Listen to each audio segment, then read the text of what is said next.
ఇదిగో ఒక్క మెరుగ గాని రాయి గాని కనపడకూడదు. నూక కూడా ఉండడానికి వీల్లేదు. మాకు తెలుసులే కనకం, ఎన్ని పెళ్లిళ్ళకి కలపలేదు. ఆ పెళ్ళిళ్ళు వేరు, ఈ పెళ్లి వేరు. ఏంటో వేరు మొదలు. పెళ్లి కూతురుతో పెళ్లి కొడుకు తాళి కట్టిస్తావా ఏమిటి కొంపదీసి? ఎగతాళాపి ముందు పంచుడు. చేసిన అజమాయిషే చాలు గాని చెప్పిన పని చేస్తూనే ఉన్నాంగా. వెళ్ళి పసుపు నెయ్యి పట్టుకురా వెళ్ళు. అలాగే.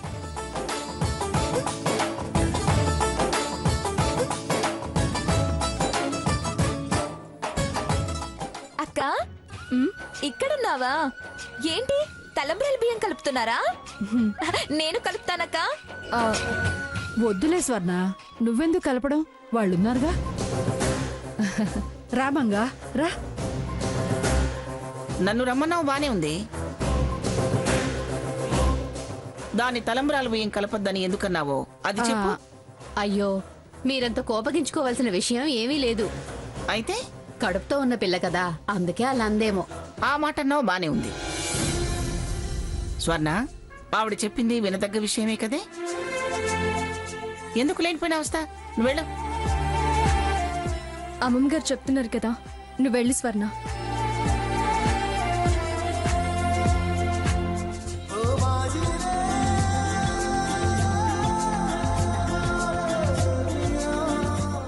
పల్లెటూళ్లలో పెళ్లిళ్ళు హడావుడిగా, సంబరంగా, సందడిగా జరుగుతాయి.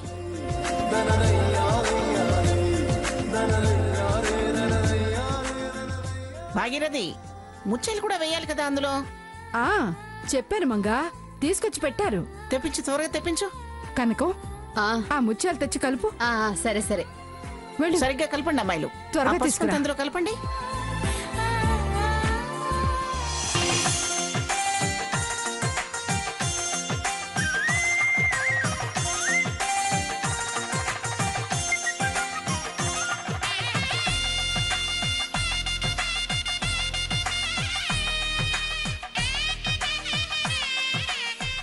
నమస్కారం. నమస్కారం.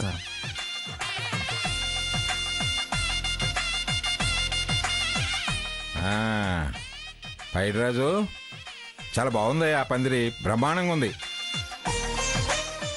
రేయ్ తాతయ్య, నేను అలా వంటలకు పనులు పురమాయించి వస్తాను గానీ ఈ లోపు ఇక్కడ ఏర్పాట్లను చూస్తూ ఉండు. అలాగే తాతయ్య. అదేంటండి మీరు మా ఇంట్లో ఇంత శ్రమ తీసుకుంటున్నారు? పెళ్లి బాధ్యత మా మంగా తీసుకుంది కాబట్టి. అయినా ఇంకా సేపట్లో పెళ్లి అయిపోబోతుంటే ఇంకా మీ మా ఏమిటాయా పైడిరాజు? శుభకార్యం అంటే అందరిదీను. అరే, నేను అలా వెళ్ళొస్తాను, ఇక్కడ జాగ్రత్తగా ఓకే చూస్తాను. తాతయ్య.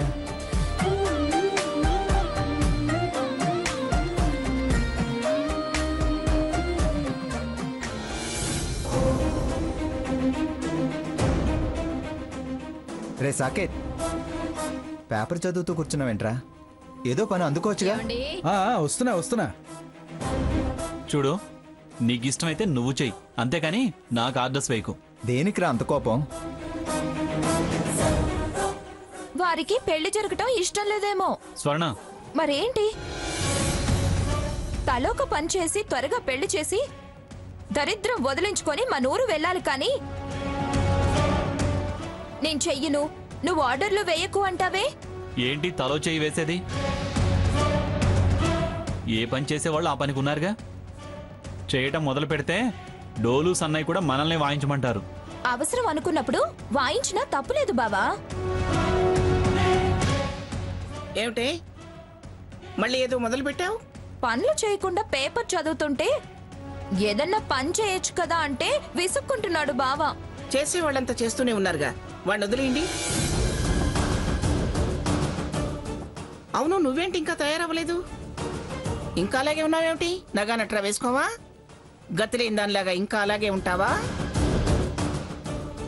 అయినా ప్రతి పూట నీకు చెప్పాలంటే మరీ ఎక్కువ నగలు సింగారించుకుంటే ఊళ్ళో పెళ్లికి అవేవో హడావిడి అంటారే, అలా ఉంటుందేమోనని. ఏమీ అలంకరించుకోకుండా ఉంటే ఆ ఊళ్ళో వాళ్ళే మరో రకంగా కూడా అనుకుంటారు.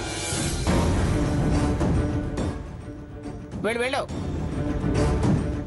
నువ్వు సీత ఈ పెళ్లిలో ఘనంగా కనిపించాలి. వెళ్ళండి, తయారవండి. ఇదిగో మంగమ్మకి తగ్గ స్థాయిలో కనిపించాలి. అర్థమైందా? వెళ్ళండి. మనవడి మీద ఈగ కూడా వాళ్ళనివ్వదు. ఎక్కడికెళ్ళినా దర్పం చూపించుకోవాలనుకుంటుంది.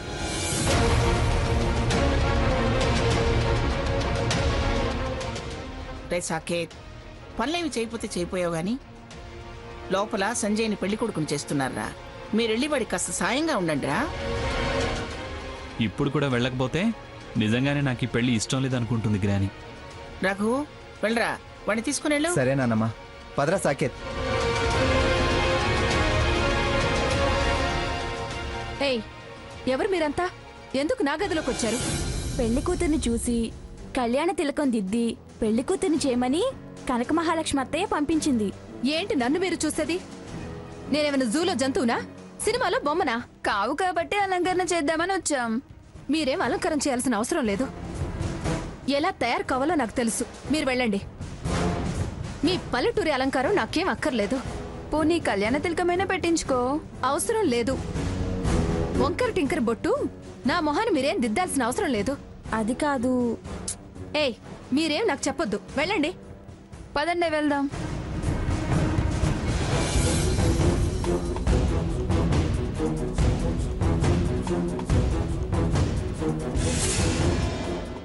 ఇప్పుడేగా వాళ్ళని వెనక్కి తిరిగి పంపించాను. మళ్ళీ నువ్వెంటేసుకొచ్చావే? వస్తే ఏమైంది? నాకు జనాలంటే చిరాకు. జనాల్లో బ్రతుకుతూ జనాలంటే చిరాకు అంటున్నావు? నువ్వు జనాల్లో భాగం కాదా? ఇలా గుంపులు గుంపులుగా నా వెంటుంటే నాకు నచ్చదు. ఇప్పుడున్న సమయం సందర్భమే అలాంటిది కాబట్టి నలుగురు వస్తారు. దానికి చిరాకు పడితే ఎలా? పెళ్లిలో సందడి సరదా ఇవన్నీ మామూలే. ఇదేమి రిజిస్టర్ మ్యారేజ్ కాదు, సాంప్రదాయంగా జరుగుతున్న పెళ్లి. 10 మంది పందిట్లో ఉంటారు. మన ఆచారం ప్రకారం వాళ్ళ అలంకరణ కూడా చేస్తారు. నేనే అలంకరించుకుంటానని ఇలా నలుగురిలోకి వస్తే ఖచ్చితంగా జూ నుంచి పారిపోయి వచ్చిన ఏ జంతువో అనుకుంటారు. సీత, అరవకు. పెళ్లి కూతురు అన్నాక అణుకుగా ఉండాలి. అలంకరణ లేని పెళ్లి కూతురు పసుపు కుంకుమ లేని పేరంటల్లా ఉంటుంది. పెళ్ళయ్యేదాకా నీ పెత్తనాలు ఇష్టాలేమీ సాగవు. నలుగురు చెప్పినట్టు వినాల్సిందే. మేం అలంకరణ చేస్తాం, నువ్వు బుద్ధిగా తలదించుకుని కూర్చో. రండి.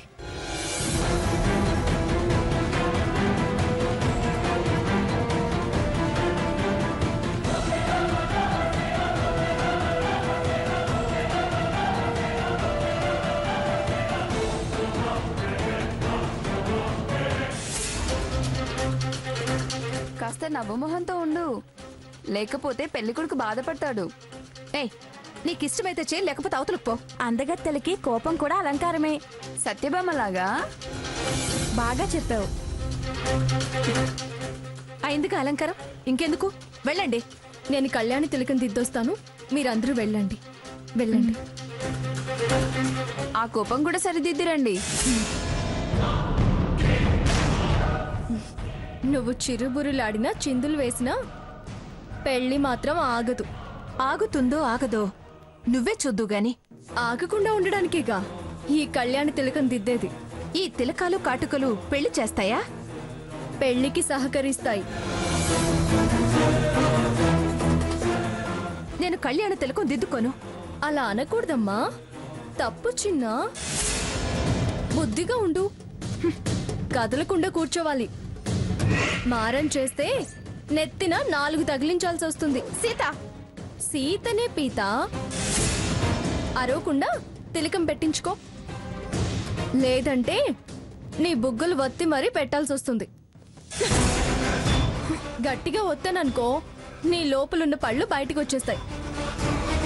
పిచ్చి ప్రయత్నాలు మానుకో, లేకపోతే తోక కత్తిరించాల్సి వస్తుంది.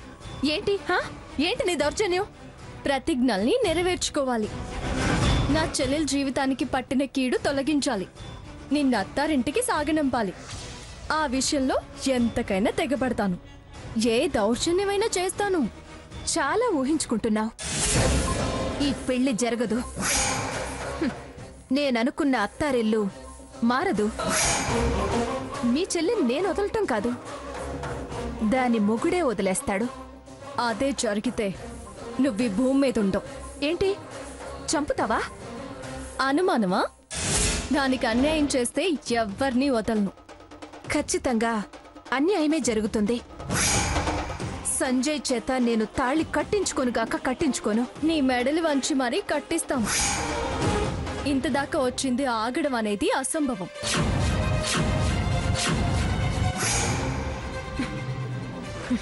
అలా ఆ భ్రమలోనే ఉండు. కాసేపు ఆగి చూడు. నా చేతులతో నీకు కళ్యాణ తిలకం దిద్దుతాను. ఇంక నీ కళ్యాణాన్ని ఆ దేవుడు కూడా ఆపలేడు. ఒకసారి అద్దంలో చూసుకో, ఎంత లక్షణంగా ఉన్నావో. నువ్వు దిద్దిన ఈ తిలకం నేలపాలవుతుందే కాని నా నెత్తిన అక్షింతలు పడవు పడవు పడవు. అక్షింతలు పడవు కాదు, నీ నెత్తిన జీలకర్ర బెల్లం దగ్గరుండి గట్టిగా అదిమిస్తాను చూడు. నువ్వు నీ చెల్లెలు కళ్ళొత్తుకోవడమే చివరకు జరిగేది. అది చూద్దాం ఎవరు అనుకున్నది అనుకున్నట్టు జరుగుతుందో. ఓకే, పందిట్లో కలుద్దాం. వెళ్ళు, రెడీగా ఉండు. సరే, చూద్దాం. సరే, వెళ్ళు.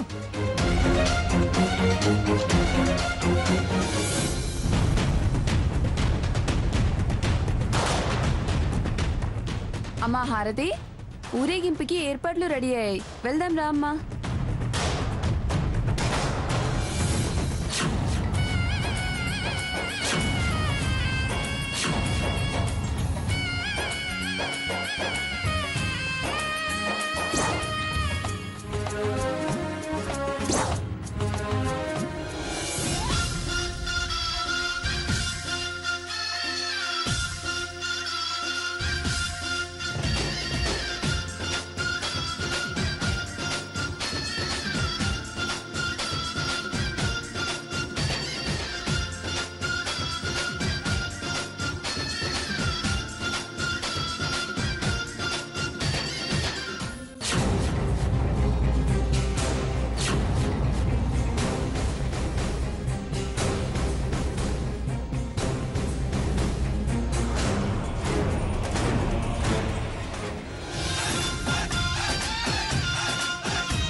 హారతి, కాళ్ళు కడిగించుకో.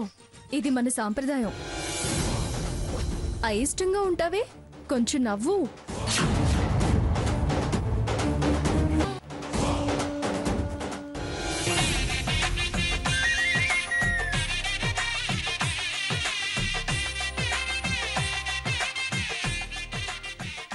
ఎప్పుడు నా పక్కనే పిశాచిలా ఉంటుంది.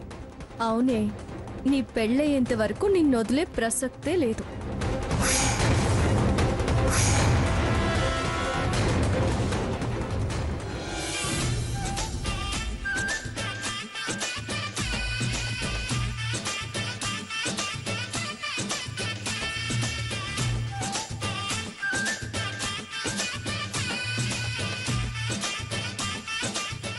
నమస్కారం, కూర్చోండి. పంతులు గారు కానివ్వండి, త్వరగా పెళ్లి కొడుకుని తీసుకొస్తున్నారు. రానివ్వండమ్మా, గణపతి పూజ ప్రారంభిస్తాను. రఘు, నువ్వు తీసుకెళ్ళు. సాకేత్, ఇక్కడ కూర్చో. అయ్యా, ఇలా వచ్చి పీట మీద కూర్చోండి.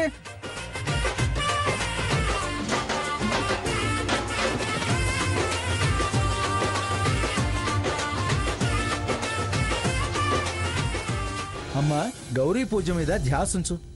సౌభాగ్యం కోసం చేసే పూజ ఇది. నువ్వు పూజ మానేసి ఫోన్ మాట్లాడితే ఎలా? దీపారాధన కొండెక్కుతుంది. కొండెక్కడమా? ఏ కొండ? అలా కొండలెలా ఎక్కుతాయి? కొండెక్కడం అంటే ఆరిపోవడం అమ్మా. గాల్లో దీపం ఆరకుండా ఉంటుందా? ఆరితే అపశకునం తల్లి. నేను కోరుకునేది అదే తండ్రి.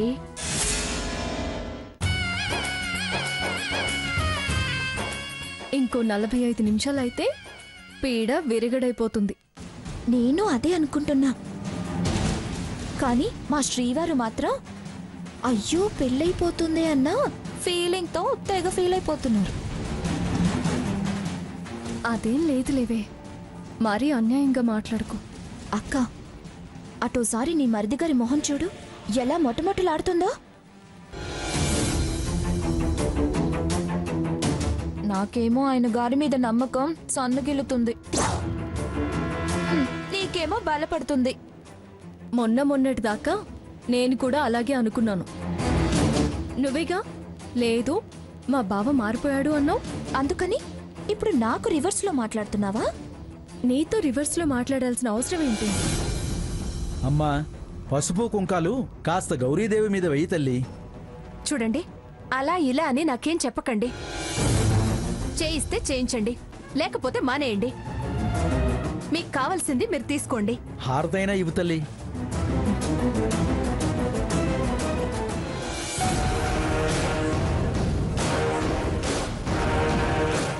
అయ్యో తల్లి, అది ఆరిపోయింది.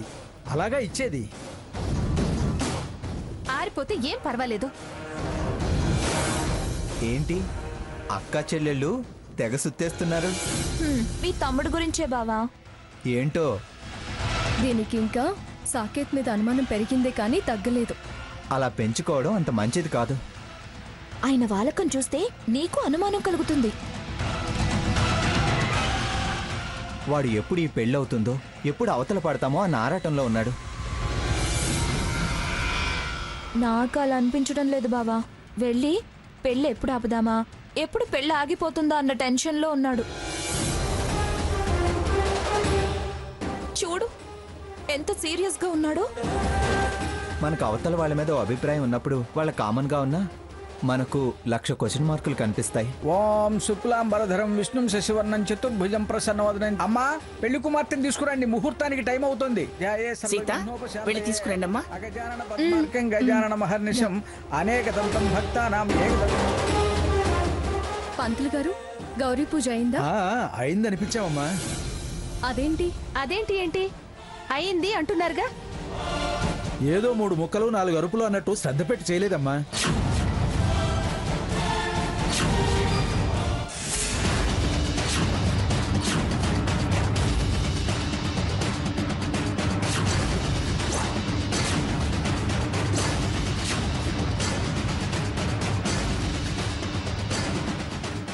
దీపారాధనలు కొండెక్కడం, హారతులు ఆరిపోవడం. అరే, నేనేమైనా కావాలని ఆర్పానా? అలా అంటావేంటి? గాలొచ్చింది ఆరాయి. కొండెక్కడం, హారతులు ఆరిపోవడం అంటూ దీర్ఘాలు తీస్తున్నావేంటి? బుద్ధి వంకర వాళ్ళు చేసే పూజల్లో ఇవి మామూలే. సీత, అరుపులాపి బయలుదేరు. పంతులు గారు తీసుకురమ్మన్నారు. పంతులు గారు, కొబ్బరి బొండం ఇవ్వండి.